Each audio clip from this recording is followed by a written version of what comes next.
సుఖినో భవంతు. ఈరోజు గురుదేవులు తత్వజ్ఞాని శ్రీ వేదాది మహర్షి గారి జన్మదినం ఆగస్టు 14. ఈ సందర్భంగా మనం మహర్షి గారు మనకు అందజేసిన మ్యాగ్నెటిజం మీద చిన్న సందేశాన్ని మాట్లాడుకుందాం. యూట్యూబ్లో స్పీచ్ ఇది. దాన్ని తెలుగులోకి నేను భావానువాదంగా చేశాను. దాని గురించి క్లుప్తంగా మాట్లాడుకుందాం.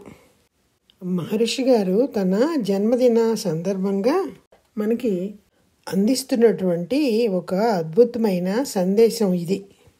మ్యాగ్నెటిజం అనగా కాంతశక్తి. జీవకాంత శక్తిగా మానవునిలో, విశ్వకాంత శక్తిగా విశ్వంలో భగవంతుని తన్మార్పుగా ఏర్పడింది.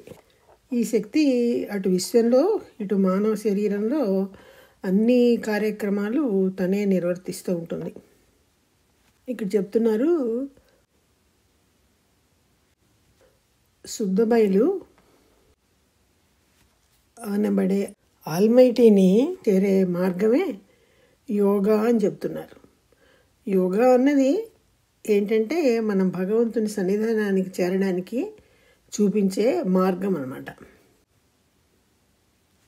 శక్తి కణాలు శుద్ధ బయలు యొక్క తన్మార్పుగా ఏర్పడ్డాయి. మొదటి తన్మార్పు అది ఇన్ఫినిటెసిమల్ ఎనర్జీ పార్టికల్స్ లేదా శక్తి కణాలు అంటారు. అంటే మన కంటికి మనసుకి అందినటువంటి అతి చిన్నారి శక్తి కణాలు. శుద్ధ బయలు లేదా ఆల్మైటీ అనే భగవంతుడికి ఒత్తిడి శక్తి ఉంది. ఆ స్వయం పీడిత ఒత్తిడి శక్తి వలన శుద్ధ బయలే చిన్న చిన్న తునకలుగా చిట్లి తయారై తిరిగి శుద్ధ బయలు అనే బ్రహ్మంలోనే ఉండి శుద్ధ బయలు చేత 4 పక్కల నుంచి ఈ శక్తి కణాలకి ఒత్తిడి లభించబట్టి అది ఆత్మ ప్రదర్శనలో ఉంటాయి.